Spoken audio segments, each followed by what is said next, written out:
ಒಂದೇ ಕಡೆ 300 ಮಕ್ಕಳು ಸೇರಿ ದೇಶಭಕ್ತಿ ಗೀತೆ ಗಾಯನ ಮಾಡಿದ್ದಾರೆ. ಸಂಗೀತ ಅಂದ್ರೇನೆ ಸಂಭ್ರಮ ಮನೆ ಮಾಡಿರುತ್ತೆ. ಇಂತಹ ಅಪರೂಪದ ಘಟನೆಗೆ ಬೆಂಗಳೂರು ಸಾಕ್ಷಿಯಾಗಿದೆ. 5 ಬಾರಿ ಗಿನ್ನಿಸ್ ವರ್ಲ್ಡ್ ರೆಕಾರ್ಡ್ ಮಾಡಿರೋ ವೀಣಾ ವಾಣಿ ಸಂಸ್ಥೆ ಅಪರೂಪದ ದಾಖಲೆ ಮಾಡಿದೆ.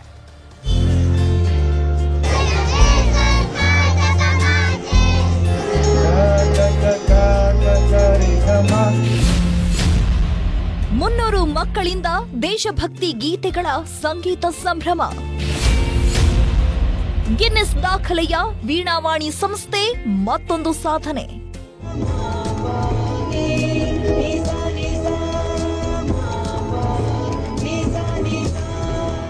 ಬಹಳ ಅಪರೂಪದ ಸಾಧನೆಯೊಂದಕ್ಕೆ ಸಿಲಿಕಾನ್ ಸಿಟಿ ಸಾಕ್ಷಿಯಾಗಿದೆ. ಬನಶಂಕರಿ ಬಳಿಯ ಸಂಗೀತ ತರಬೇತಿ ಸಂಸ್ಥೆ ವೀಣಾವಾಣಿ 50 ವರ್ಷ ಪೂರೈಸಿರುವ ಹಿನ್ನೆಲೆ ಕಾರ್ಯಕ್ರಮ ಆಯೋಜಿಸಲಾಗಿತ್ತು. ಈ ವಿಶೇಷ ಕಾರ್ಯಕ್ರಮದಲ್ಲಿ 300 ಮಕ್ಕಳು ಏಕಕಾಲಕ್ಕೆ ದೇಶಭಕ್ತಿ ಗೀತೆಗಳನ್ನು, ಸಂಗೀತ ವಾದ್ಯಗಳನ್ನು ನುಡಿಸುತ್ತಾ ಹಾಡಿದ್ದಾರೆ. ಈ ಅಪರೂಪದ ಕಾರ್ಯಕ್ರಮಕ್ಕೆ ವಿರೋಧ ಪಕ್ಷದ ನಾಯಕ ಆರ್ ಅಶೋಕ್ ಚಾಲನೆ ನೀಡಿ ಮಕ್ಕಳ ಬಗ್ಗೆ ಮೆಚ್ಚುಗೆ ವ್ಯಕ್ತಪಡಿಸಿದರು. ವೀಣಾವಾಹಿನಿ ಸ್ಕೂಲ್ ಇವತ್ತು ಮಕ್ಕಳಿಗೆ ವಿಶೇಷವಾಗಿ 100 ಜನ ಮೃದಂಗ ಇರ್ಬೋದು, ಹಾರ್ಮೋನಿಯಂ ಇರ್ಬೋದು, ಗಿಟಾರ್ ಇರ್ಬೋದು, ಈ ಥರದ ಇನ್ಸ್ಟ್ರೂಮೆಂಟನ್ನು ಇಟ್ಟುಕೊಂಡು ದೇಶದ ಭಕ್ತಿ ಬಗ್ಗೆ, ಕನ್ನಡದ ಗೀತೆಗಳ ಬಗ್ಗೆ ಒಂದು ದೊಡ್ಡ ರೀತಿಯಾದಂಥ ಒಂದು ಆಂದೋಲನವನ್ನು ಮಾಡ್ತಾ ಇದ್ದಾರೆ. ಪ್ರಾರಂಭದಲ್ಲಿ ಸಣ್ಣ ಮಕ್ಕಳಿಗೆ ಈ ಥರದ ಅಭ್ಯಾಸಗಳನ್ನು ಮಾಡೋದ್ರಿಂದ ಭವಿಷ್ಯದಲ್ಲಿ ಅವರು ಒಳ್ಳೆಯ ಪ್ರಜೆಗಳಾಗಿ ರೂಪುಗೊಳ್ಳುವಂತೆ ಇದು ಕಾರಣ ಆಗ್ತದೆ.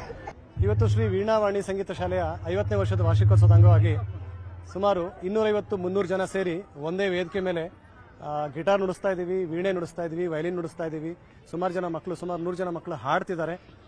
ಎಲ್ಲರೂ ನಮ್ಮ ಈ ಒಂದು 50ನೇ ವರ್ಷದ ವಾರ್ಷಿಕೋತ್ಸವವಾಗಿ ಇವತ್ತು ಇಲ್ಲಿ ನಾವು ಪರ್ಫಾರ್ಮ್ ಮಾಡ್ತಾ ಇದ್ದೀವಿ. ಮತ್ತೆ ಎಲ್ಲ ನಮ್ಮ ಸ್ಟೂಡೆಂಟ್ಸ್ಗಳಿಗೂ ಅವರ ಪೇರೆಂಟ್ಸ್ಗಳಿಗೂ ತುಂಬ ಹೃದಯದ ಸಹಕಾರ ಕೊಟ್ಟಿದ್ದಾರೆ. ಎಲ್ಲರಿಗೂ ಸಹ ಧನ್ಯವಾದಗಳು. ಬನಶಂಕರಿ ಬಿಡಿಎ ಕಾಂಪ್ಲೆಕ್ಸ್ ಬಳಿಯ ಬೃಂದಾವನ ಉದ್ಯಾನವನದಲ್ಲಿ ಕಾರ್ಯಕ್ರಮ ನಡೆದಿತ್ತು. 300 ಮಕ್ಕಳು ಸೇರಿದಂತೆ ಮಕ್ಕಳ ಪೋಷಕರು ದೇಶಭಕ್ತಿ ಸಂಗೀತ ಸಮಾಗಮಕ್ಕೆ ಸಾಕ್ಷಿಯಾದರು.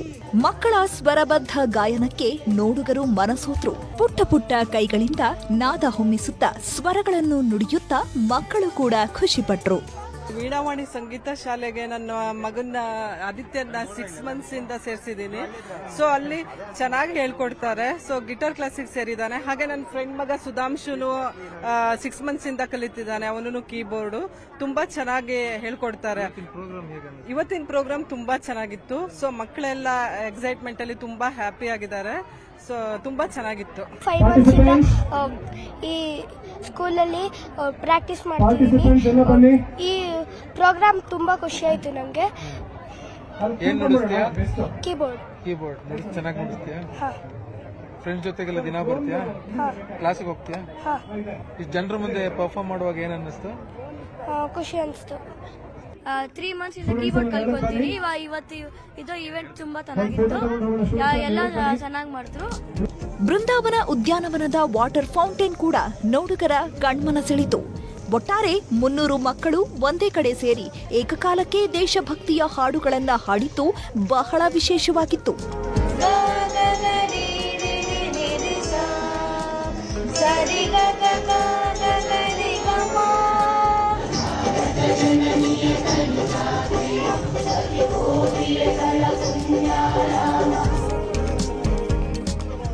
ಆಶಿಕ್ ಮುಲ್ಕಿ, ನ್ಯೂಸ್ 18.